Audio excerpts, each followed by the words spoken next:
Magandang araw sa iyo. Para sa ating usapan ngayon, may ibinahagi kang serye ng mga sulatin sa teolohiya na aminin natin, medyo kakaiba ang dating. Medyo sobrang kakaiba. Oo nga, di ba?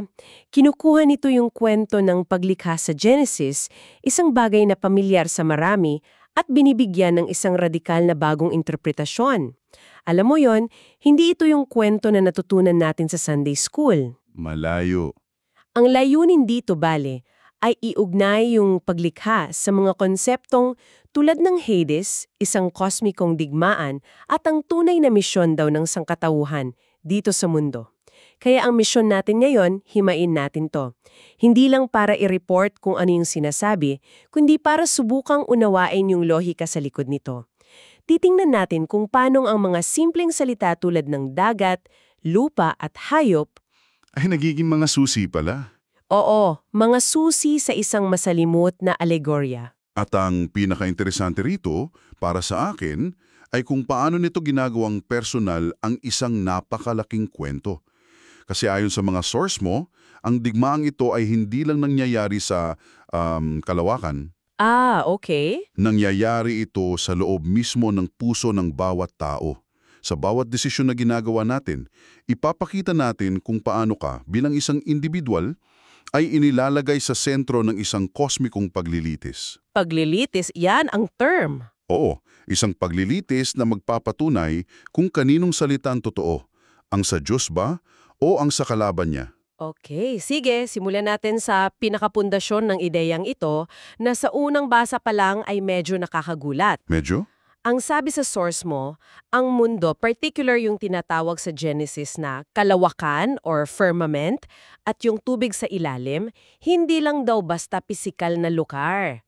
Sa interpretasyong ito raw ang bumubuo sa Hades o Sheol sa Lumang Tipan. Sandali. Linawin natin yan kasi napakabigat na konsepto niyan. Kapag sinabing Hades, ang unang pumapasok sa isip natin impyerno, di ba? Lugar ng parusa. Oo, yun agad. Apoy. Pero sa konteksto ng mga sulating ito, ang paggamit ng Hades ay mas malapit sa konsepto ng isang kulungan. Sinansabi rito na noong magkaroon ng rebelyon sa langit, yung mga nagkasalang anghel na tinatawag sa source mo na grupo ni Satanas. At anong term yung ginamit? Oo. Mahalagang banggitin na yung original na Korean term na ginamit ay Satangurate o Satan Gurate. Okay. So itong grupo na to, hindi sila itinapon sa labas ng Sansinukob. Sa halip ikinulong sila sa isang partikular na lugar. At ang lugar na yon ay ang ating mundo. Teka. So ang sinasabi ng teolohiyang ito ay nilikha tayo at nabubuhay sa loob ng isang espiritual na bilangguan? Parang ang bigat isipin na yung start point pa lang natin ay nasa teritoryo na agad ng kalaban. Hindi ba't napaka-pessimistic ng pananaw na yan? Sa unang tingin, oo. Mukha siyang pessimistic. Pero kung susundan natin ang lohika nito, hindi ito tungkol sa pesimismo, kundi tungkol sa pagtatakda ng isang entablado. Isang entablado. Okay. Isipin mo yung sinasabi sa Genesis 1.2 na ang mundo ay walang anyo at walang laman, yung kaguluhan at kawalan. Sa interpretasyong ito, ang kaguluhang yon hindi lang pisikal. Ah, so espiritual. Espiritual. Ito raw yung resulta ng pagwawala ng mga nakakulong na anghel sa loob ng kanilang selda. Tinatawag pa nga sa source ang espasyong ito na altar ng handog na sinusunog o Byonjetan. At nasa ilalim daw yan ng isang dagat na kristal o Yuribada. So ang punto ay, hindi ito isang paraiso na nasira. Ito ay isang kulungan na may layunin baguhin. Okay, sige. Sige, tanggapin muna natin yung premise na yan para makita natin kung saan ito pupunta. Kung ang mundo ay isang entablado na siya ring kulungan, paano naman natin dapat unawain yung mga elemento sa loob nito? Dito na yata pumapasok yung mga simbolismo. Oo, dito na. Simulan natin sa dagat na siyang nangingibabaw sa simula ng paglikhat, di ba? Eksakto. Dito nagiging malinaw yung alegorya. Hatiin natin. Una, ang dagat. Kung ang buong espasyo ay Hades, ang dagat ang sumisimbolo sa sistema at kultura ng mundong ito. Sistema. O, isang mundong nasa ilalim ng impluensya ni Satanas. Ito raw yung lugar kung saan hindi maaaring itanim ang binhi o sa Korean, she, na kumakatawan sa salita ng Diyos. At bakit to hindi? Simple lang yung paliwanag ng source. Subukan mong magtanim ng buto sa tubig, hindi tutubo, di ba? Oo naman, malulunod lang. So, ang dagat ay kumakatawan sa isang estado ng pag-iisip o isang lipunan na hindi kayang tanggapin at palaguin ang katotohanan. So parang sinasabi na ang dagat ay yung global system, yung stock market, yung corporate ladder, yung social media fame. Para kumita ka o umasenso ka dito, kailangan mong sumamba sa mga nilalang ng dagat. Yan na yun. Ibig sabihin, kailangan mong sumunod sa mga patakaran ng sistema kahit labag sa konsyensya mo. Tama ba yung pagkakaintindi ko sa connection nito sa yaman? Tamang-tama. Yan mismong sinasabi. Ang kayamanan ng dagat ay yung mga material na bagay, kapangyarihan, katanyagan na inaalok ng mundo. Okay. At para makuha ito, kailangan mong sumamba sa halimaw mula sa dagat na alam mo na, reference sa aklat ng pahayag. Sa madaling salita, kailangan mong ibenta ang iyong prinsipyo. Para sa tagumpay sa loob ng sistema. Oo, ito ang domain ni Satanas. Okay, malinaw sa akin yan. Kung ang dagat ay ang sistema ng mundo na puno ng ingay at kasinungalingan, ano ngayon ang ibig sabihin noong mahiwagang utos sa ikatlong araw? Magkaroon ng tuyong lupa. Hindi lang ba ito simpleng heolohiya? Ayon sa pananaw na ito, ito ang isa sa pinakamahalagang pangyayari sa buong kwento ng paglikha. Talaga? Oo, ang paglitaw ng lupa mula sa dagat ay hindi lang pisikal na event. Sumisimbolo ito sa pagtatawag ng Diyos sa isang tao mula sa sistema ng mundo. Pagtawag mula sa sistema. Yes. Ang lupa ay kumakatawan sa puso ng isang tao. Isang pusong inihanda para maging matabang lupa na kayang tumanggap ng binhi ng salita ng Diyos. Kung ang dagat ay hindi kayang magpatubo, ang lupa ang tanging lugar kung saan posible yon. Sandali, so yung buong kwento pala ng paghihiwalay ng tubig at lupa sa Genesis, sa pananaw na to, hindi lang tungkol sa pagbuo ng mga kontinente. Hindi lang. Ito pala ay isang cosmic event na naghihiwalay sa mga pusong handang makinib mula sa ingay ng sanlibutan. That's a huge shift in perspective. Malaki. Parang sinasabi na, bago pa man likhain ng tao, nilikha na muna ng Diyos ang posibilidad na manampalataya ang tao. Ganun na nga. Ang paglikha ng lupa ay paglikha ng pagkakataon para sa pananampalataya. Ngayon, kung naintindihan na natin yung dagat at lupa bilang dalawang magkasalungat na espiritual na estado, Paano naman yung mga nilalang? tama, pama naman ang mga nilikha na nakatira sa mga ito. May mga hayop ding nilikha. At kung susundin natin ang lohika ng alegoryang ito, hindi rin sila literal na mga hayop lang. Sige, i-unpack natin yan. Dahil kung ang lupa ay puso ng tao at ang dagat ay sistema ng mundo, ano naman ang papel ng mga ibon, isda, at mga hayop sa gubat sa drama na ito?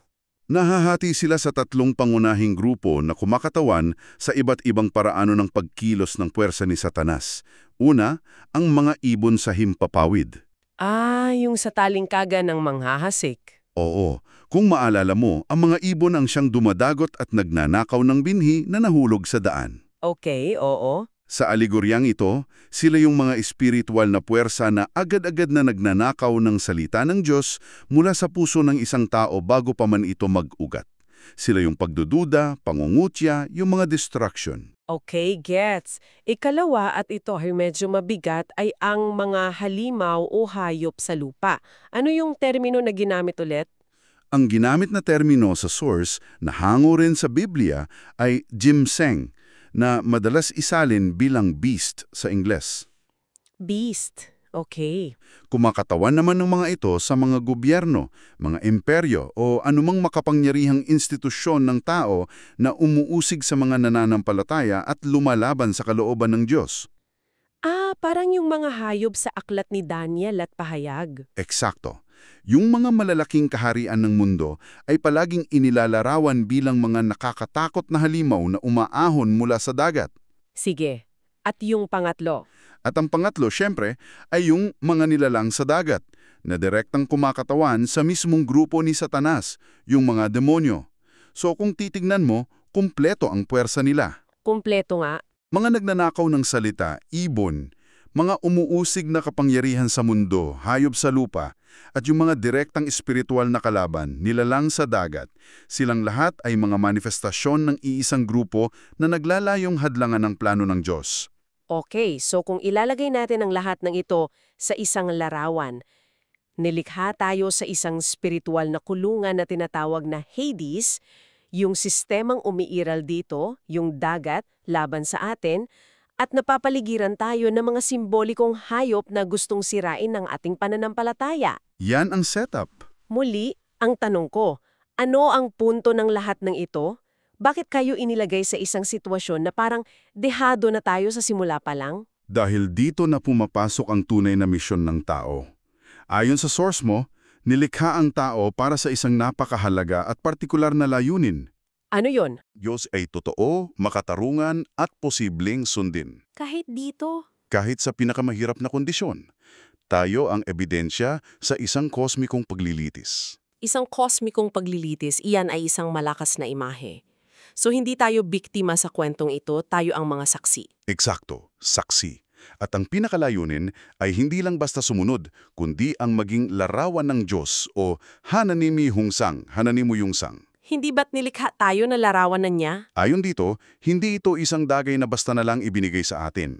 Isa itong bagay na dapat nating makamit. Paano? Sa pamamagitan ng pagtanggap sa binhi o salita sa ating lupa o puso at pagpapahintulot na ito ay tumubo at mamunga. Sa paggawa nito, nagagawa nating sakupin at pamunuan yung mga hayop. Na sa alegoriyang ito ay nangangahulugan? Tatagumpay laban sa mga tukso, sa sistema ng mundo, at sa sarili nating makamundong pagnanasa. Teka, dito nagiging mas komplikado at para sa akin mas kapanapanabik. May malaking pagkakaiba pala sa pagtingin sa taong tumanggap ng salita at sa hindi. Sinasabi sa source na ang taong hindi tumatanggap ng salita, At nabubuhay lang para sa mga makamundong bagay, para sa dagat. oo, sila raw ay nananatiling isang hayop o jimsung sa paningin ng teolohiyang ito. Oo, at napakalinaw ng pagkakaiba. Ang taong hayop, kumbaga, ay nabubuhay lang para sa tatlong bagay: pagkain o kaligtasan, pagpaparami o pagnanasa, at kapangyarihan o dominasyon. Basic instincts. Basic instincts. Ang buong buhay niya ay umiikot sa pagkuha ng kayamanan ng dagat. Dahil dito, siya ay nagiging alipin ng sistema ni Satanas, na siyang namamahagi ng mga gantimpalang ito. At sa kabilang banda, Sa kabilang banda, ang taong nagiging larawan ng Diyos ay lumalampas sa mga iyon. Ang kanyang buhay ay nakasentro na sa pagsunod sa kalooban ng Diyos, lalo na sa utos na mahalin ang kapwa. at para hindi ito manatiling isang abstract na konsepto, sinasabi sa source na ang Diyos mismo ang nagbigay ng modelo. Tama. Si Kristo ng magkatawang tao ang naging perpektong larawan ng Diyos. Ipinakita niya na posible palang mabuhay ayon sa kalooban ng Ama kahit nasa loob ng isang katawang lupa, sa gitna ng Hades. At napapaligiran ng mga hayop. Siya ang naging blueprint. Siya ang naging unang ebidensya, ang Exhibit A sa paglilitis kumbaga. Okay. At ang proseso ng pagsunod sa blueprint na yun ay hindi madali. Inilarawan ito sa source mo bilang isang masakit na muling pagsilang. Muling pagsilang. Oo, na ikinukumpara sa isang babaeng nanganganak. Kinakailangan daw na mamatay ang sarili mong pag-iisip, ang sarili mong kagustuhan, yung ako na produkto ng dagat para mabigyan ng daan ng pag-isip at kalooban ng Diyos.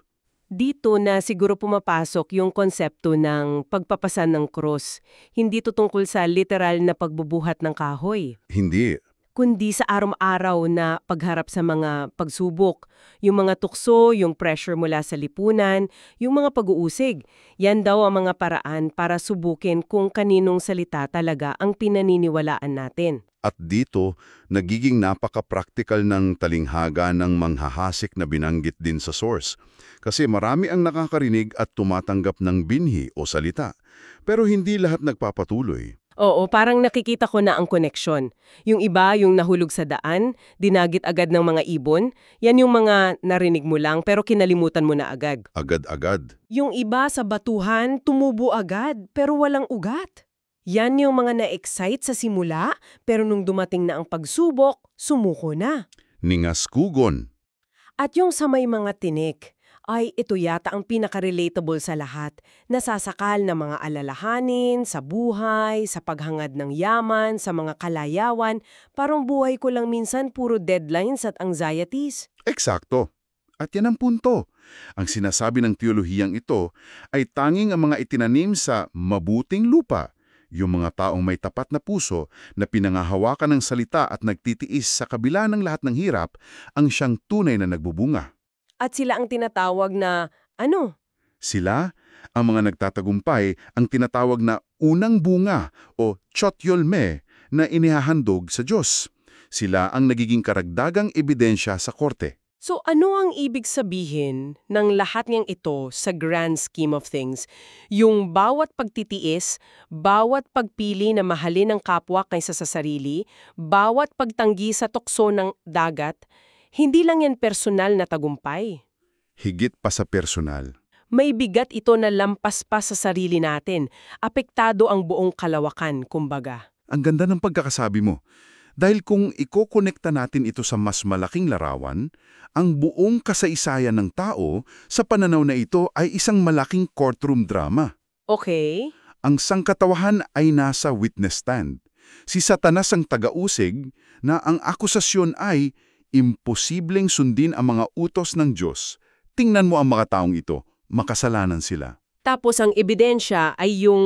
Ang mga unang bunga, sila ang ebidensya ng prosekusyon na nagpapatunay na hindi, posible, kahit sa loob ng iyong teritoryo, kayang-kaya naming sundin ng Diyos. At kapag sapat na ang bilang ng mga saksing ito, kapag napatunayan ng lubusan na tama ang Diyos, doon na nagaganap ang huling paghuhukom. Doon na, Doon na itatapon ng kamatayan at ang Hades sa lawan ng apoy dahil tapos na ang kanilang layunin.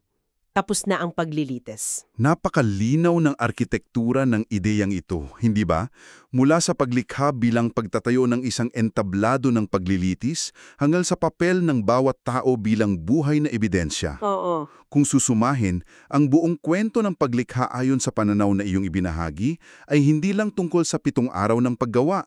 Ito ay isang detalyadong alegorya ng isang espiritual na digmaan na nilalabanan hindi ng mga espada, kundi ng mga desisyon. Isang digmaan kung saan ang bawat isa sa atin ay may mahalagang papel. Ang tanong na inihahay nito sa iyo ay ito.